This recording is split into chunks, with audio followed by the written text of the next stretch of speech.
Avery's heart thudded against her ribcage as the rescue vessels slipped across the dark surface of the North Atlantic. The submarine, HMS Lockwell, had sunk 2 days prior under mysterious circumstances. 5 rescue divers sat clustered on narrow benches, their expressions grim as they prepared to salvage what they could. Or, ideally, to find survivors, though everyone knew how unrealistic that hope might be. Sanders, the team lead, laid out the final briefing. "We'll go in pairs. Avery, you're with me. Jensen, you're with Byrne. Toro, you remain out here to coordinate once we're inside." Lockwell went down fast. "If there's a safe chamber, it'll be near the forward compartments. We'll have to check for structural integrity." Avery inhaled, the tang of salt and diesel heavy in her nostrils. The gloom outside swallowed the low, distant lights of the Coast Guard cutter that anchored near them, even if the submarine had a workable air pocket. 2 days was a punishing time frame for anyone trapped inside. They descended beneath the waves a short while later, their flashlights piercing black water. The Lockwell's hull emerged in ghostly fragments, resting on the seabed at a dangerous angle. Peering through the gloom, Avery felt goosebumps rise along her arms. She had developed a sense for tragedies, and this one exuded a strange pull. Something about the silent, hulking shape of the submarine made her uneasy. Light from her headlamp swept over the side of the conning tower, revealing a jagged tear that marred the submarine's flank. Her earpiece crackled with Sanders's voice. "Found the breach, just forward of the tower. Rusted edges. That might be our entry point. Everyone proceed with caution." The interior was dead quiet.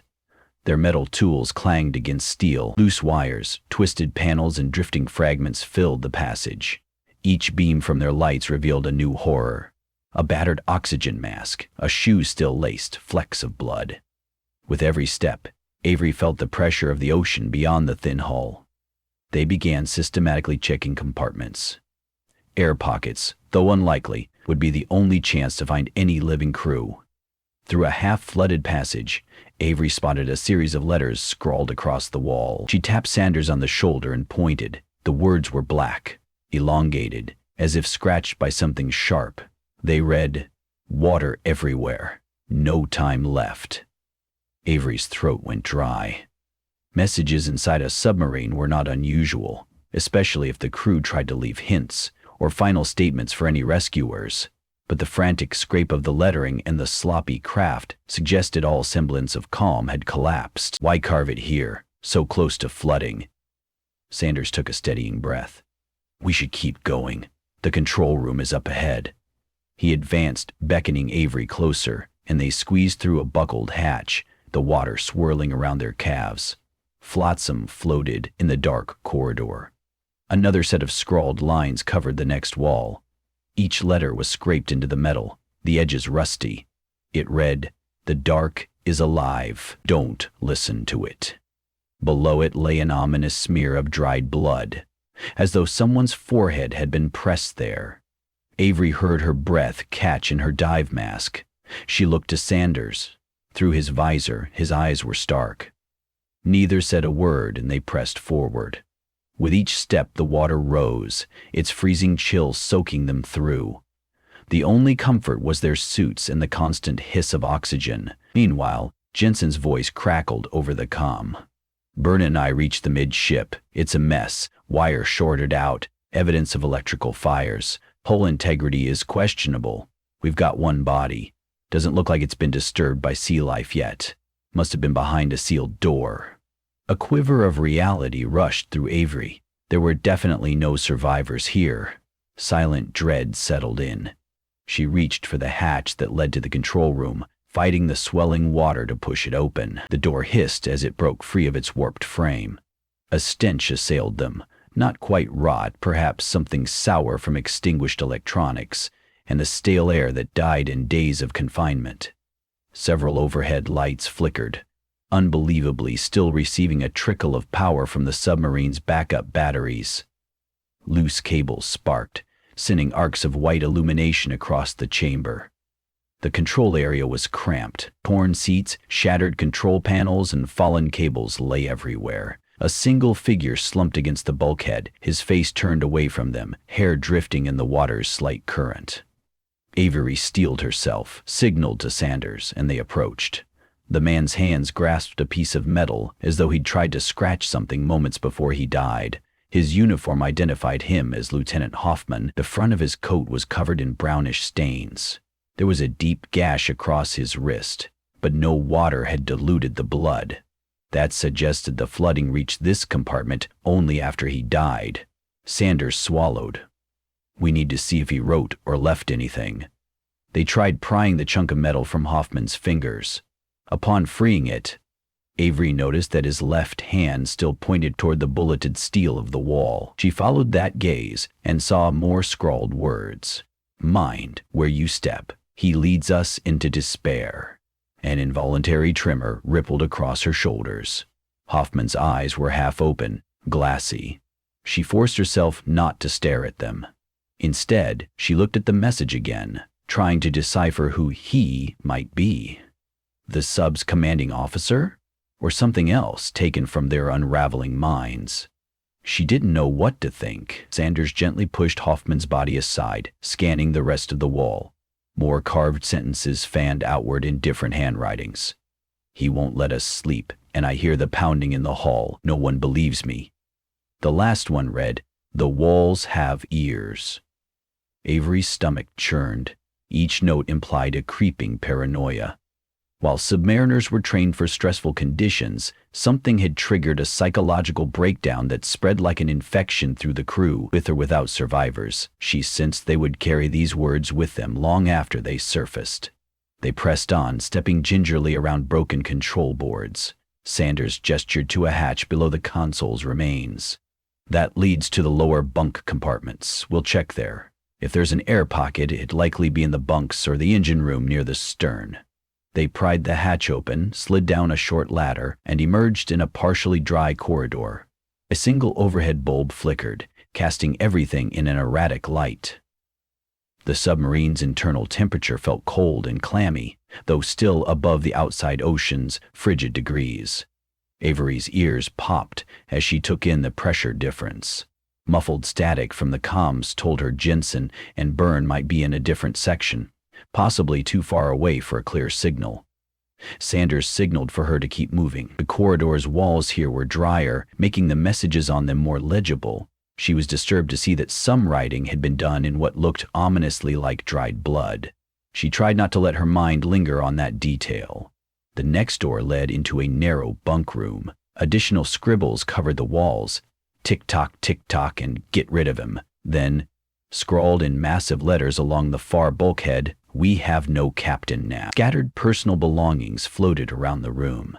A pillow bobbed upside down, still sealed in plastic to keep it water-resistant. Photographs stuck to the ceiling, taped in corners where condensation formed. A few depicted smiling faces, wives, children, births, wedding celebrations. Lives that were likely destroyed in a matter of hours. Sanders's voice broke the hush. Let's keep searching, see if the commanding officer's cabin offers any answers. He didn't have to say it, but Avery could guess. Something catastrophic had happened. A mutiny, or a series of hallucinations, or some meltdown that caused them to turn on each other. Was it the ocean's crushing isolation? A mechanical failure that induced paranoia? The logs, if they found them, might piece it all together. They trudged along, the deck slippery beneath their boots. All the while, Avery's eyes tracked every smear of rust, every shocking scrawl of text. They passed a small medical bay where more writing had been carved into the door. We feed it our sanity. The door was dented from the inside.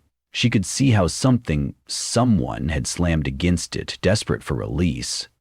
A clang behind them made both divers spin. A metal pipe was rolling across the floor, though no motion of the hull or flow of water had caused it. Avery tensed, shining her flashlight around, but found only wreckage and shadow. Sanders's voice was taut.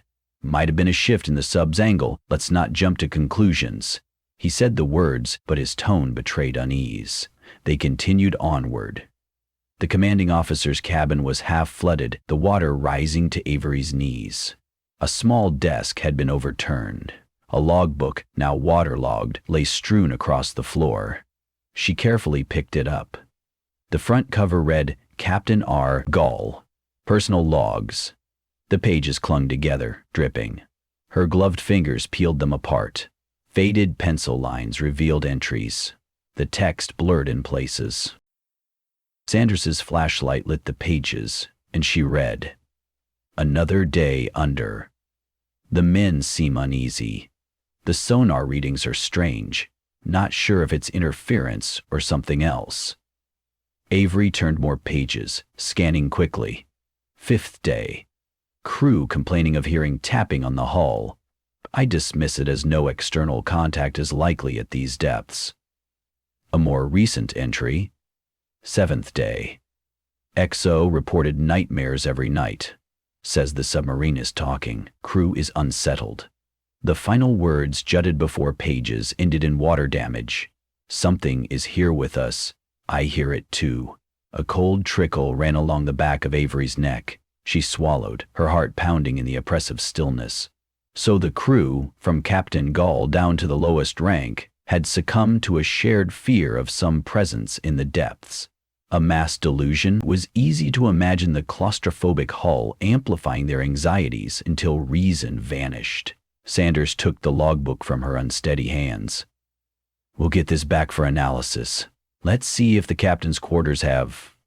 A rasping sound interrupted him. It was a whisper, a faint exhalation that traveled across the stale air. Both froze. Avery felt her blood turn to ice. There was no reason for a voice this deep inside a sunken submarine, yet it came again, like a labored breath. They exchanged a look. Could someone be alive? They followed the sound out of the cabin, down the corridor to a small compartment that once housed the sub's emergency controls. The door was jammed.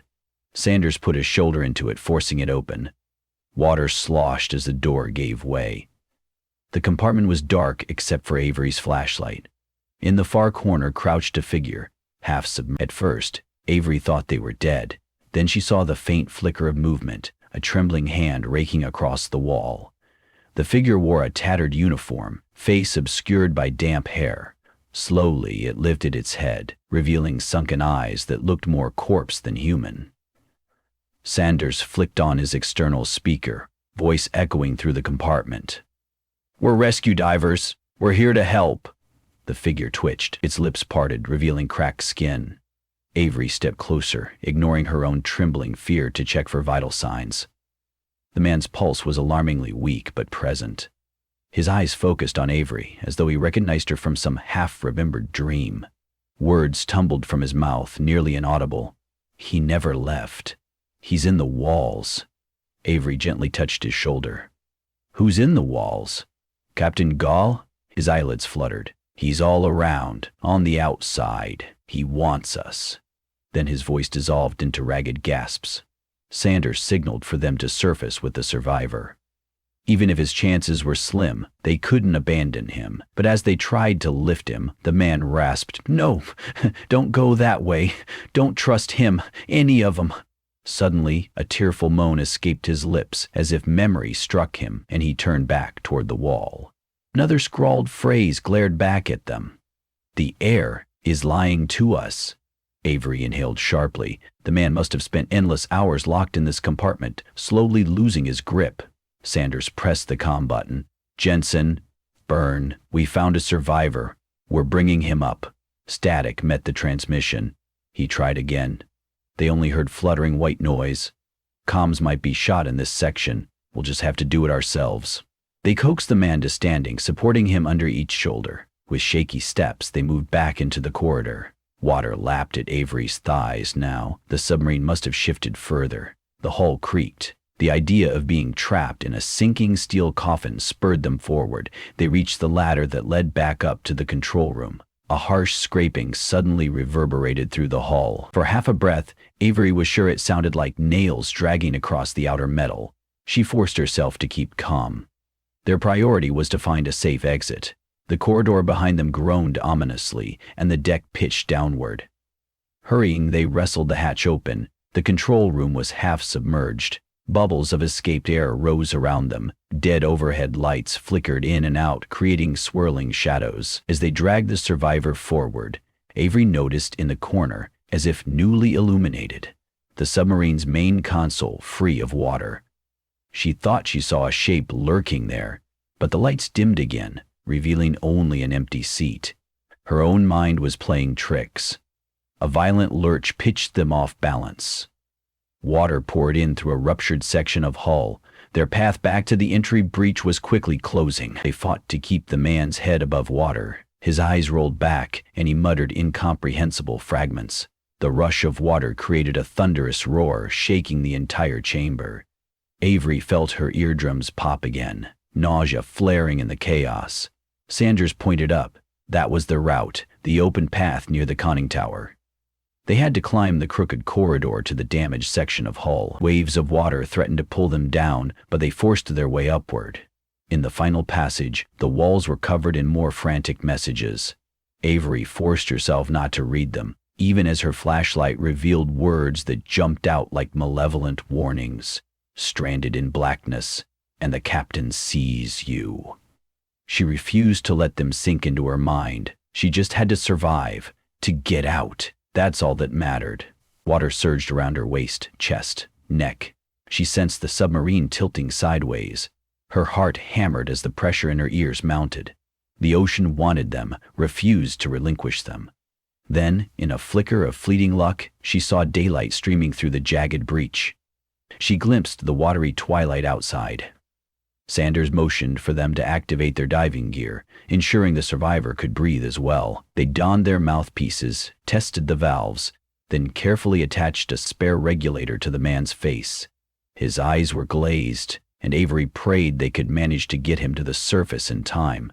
Her final glance at the corridor showed the haunting scribbles, as though accusing her of leaving the dead behind. She shut it out. They submerged, dragging the man through the tear in the hull. The push and weight of the ocean outside enveloped them, but they pushed upward, the rescue vessel's faint spotlight guiding them like a beacon. They surfaced to find Jensen and Byrne already on deck, evidently forced to aboard after communications failed. Tora rushed forward, helping them hoist the survivor aboard. The man flailed and coughed. Paramedics immediately surrounded him, wrapping him in blankets and administering oxygen. Avery clambered onto the deck, trembling uncontrollably. She took off her mask and watched as the submarine rescue team stared at them with a mix of relief and horror. Sanders gave his account in ragged sentences. "He's the only one we found alive. The rest wrote on the walls. Paranoid, maybe violent, some catastrophic mental breakdown." Avery found herself gazing back at the dark sea, now eerily calm. She felt a gnawing sense of incompleteness. They had glimpsed only a portion of the Lockwell's secrets. The horrifying scrawls would remain behind, slowly claimed by rust and the ocean's unstoppable decay. Several hours later, after they had been dried, quarried for statements, and given warm drinks, Avery sat in the ship's quarters. The logbook they had managed to salvage lay drying in a lock. Officials would pore over it for clues, searching for an explanation. Yet Avery doubted any official analysis would capture the suffocating dread she had felt inside that metal coffin. At some point, an officer told them the survivor was stable but unresponsive, locked in his own catatonic nightmares. Jensen, standing nearby, asked quietly, "What do you think actually happened?" Avery sipped her rapidly cooling tea. "I can't know for sure. Could have been an environmental trigger, some toxin that incited hallucinations or a mechanical failure, or maybe just fear and isolation. Submariners live psychologically on a razor's edge. One small slip can break the entire crew." He nodded, unsettled. "And the writing on the walls? That's more than normal stress. It's madness." She closed her eyes, recalling the lines. "The dark is alive. Don't listen to it." The memory made her shiver. Yes, it was madness, but it was purposeful too. They had a group fixation on something outside, or in the hull. I can't fully explain it. Later, at dawn, the salvage boat drifted near the site. The top of the submarine's conning tower remained visible beneath the gentle swells, silently mocking them. Vincent Toro came over, hands in his pockets, eyes fixed on the horizon. I oversaw the sonar. The Lockwell's deeper compartments collapsed completely. No chance to recover more bodies or records. It's forever sealed. Not a single gull called. The ocean felt too empty. Avery clenched her jaw, letting the hush sink in, remembering the scribbles spelled in blood and the scathing effect they had left on her mind. She might never know exactly who or what had compelled the crew to tear themselves apart. It might have been sheer paranoia amplified by the ocean's heavy silence. An investigative official approached them. "You're scheduled to return to the naval station soon. The man you rescued is in critical condition. If he stabilizes, we'll attempt a psychological evaluation. We'll want your statements in detail." When left alone again, Sanders joined them, lines of fatigue etched into his features. "We did all we could." His voice wavered. "But I can't shake the feeling that something followed us up, that those scrawled words are still echoing." Avery placed a hand on his shoulder. She understood. It would be hard to forget. Tired as she was, she could still feel the submarine's claustrophobic gloom, could still imagine the frantic hands scraping those messages into the steel. She turned to the horizon and wondered if the ocean had always been so quiet, or if there really was something below, scraping and knocking, driving lonely souls to madness. The day's pale light filtered across the water, giving no answers. She exhaled a trembling breath, then followed Sanders to the next transport craft. On the ride back, she was haunted by the images, the carved words, the bodies in the gloom, the hiss of her air tank echoing in her ears. The survivor's final warning that something lurked in the darkness echoed over and over. Even the mention of a phantom presence might have a rational explanation, but it wouldn't change the nightmares bound to come. The naval station's doors slid open with a sterile hiss. The hum of fluorescent lights was jarring after the submarine's shadowed corridors. They handed in their equipment. Doctors checked their vitals, scanning them for signs of decompression sickness or psychological trauma. Avery answered questions mechanically. They asked her about the writing on the walls, the presence of any sabotage or foul play.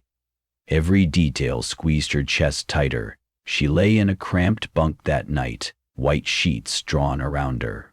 Sleep teased the edges of her awareness, but in every doze she saw flickering lights underwater, heard the dull tapping echoing across the hull. Scrawled phrases flashed in her mind's eye, their letters carved by desperate, trembling hands. She jolted awake more than once, breath caught in her throat. The next morning, the base's psychologist debriefed her. "It's normal to experience anxiety. You've survived a traumatic incident. The illusions of messages in the sub, that environment's extremely stressful." She nodded vacantly. Illusions? The words had been there, real as bone. She forced herself to sign the forms, concluding the mandatory mental evaluation. They recommended a few weeks of rest and a follow-up session. She would oblige, but she wasn't sure how rest alone could purge the haunting images. On her way out, she encountered Jensen, who looked nearly as shaken. He offered a weak, half-smile. Heard the survivor woke for a bit. Asked for the captain. Then he started screaming and had to be sedated. They say it's some sort of psychotic break code.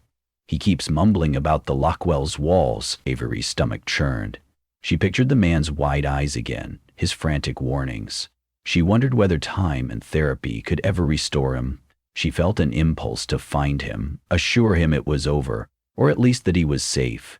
But was he safe in his own mind? She stepped outside into daylight.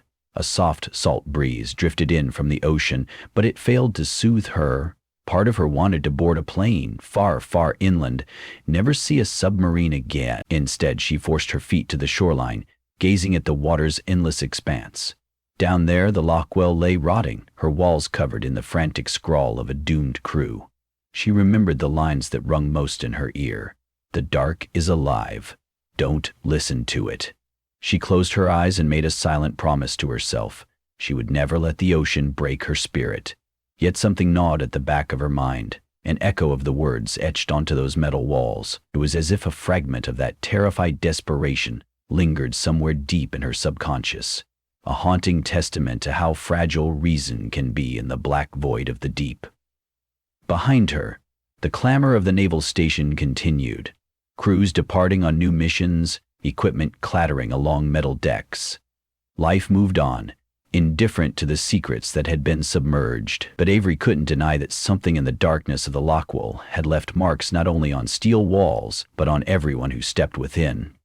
Perhaps, in time, those marks might fade from memory, but they would never truly be gone.